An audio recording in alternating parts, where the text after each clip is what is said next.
മതിലും ചുമരുമൊക്കെ പലതിനെയും തടുക്കാനും വേർതിരിക്കാനുമുള്ളതാണ്. പക്ഷേ മലപ്പുറത്തെത്തിയാൽ ചുമരിന് മറ്റൊരു ജോലിയുണ്ട്.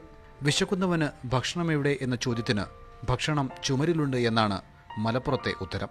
മലപ്പുറം നഗരസഭയുടെ പദ്ധതി സാമൂഹ്യനീതി മന്ത്രി ഡോക്ടർ എം.കെ. മുനീർ ഉദ്ഘാടനം ചെയ്തു. ഹർഷ് മന്ദിർ എന്ന് പറയുന്ന ഏറ്റവും ശക്തനായ ഒരു എഴുത്തുകാരൻ എഴുതിയിട്ടുള്ള ഒരു പുസ്തകമുണ്ട്. ആഷ് ഇൻ ദ ബെല്ലി എന്നാണ് ആ പുസ്തകത്തിന്റെ പേര്.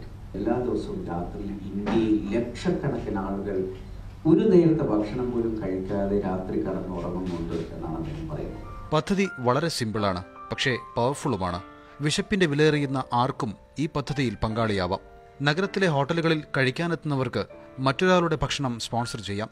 ബിൽ അടയ്ക്കുന്ന സമയത്ത് മറ്റൊരു പ്രാതലിനോ ഊണിനോ ഉള്ള പണം കൂടി നൽകുക.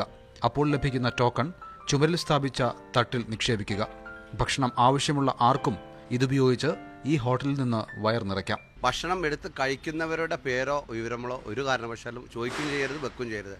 ആർക്കാണോ അതെടുക്കാൻ അതെടുത്ത് ഭക്ഷണം കഴിക്കാൻ താല്പര്യമുള്ള ആർക്കും അതെടുത്ത് ഭക്ഷണം കഴിക്കാം. അത് കാറ്റഗറൈസ് ചെയ്തിട്ടില്ല, ആർക്കും കഴിക്കാമെന്നുള്ളതാണ്. മലപ്പുറം നഗരസഭയും hotel and restaurant association municipal കമ്മിറ്റിയും സംയുക്തമായാണ് പദ്ധതി നടപ്പാക്കുന്നത്.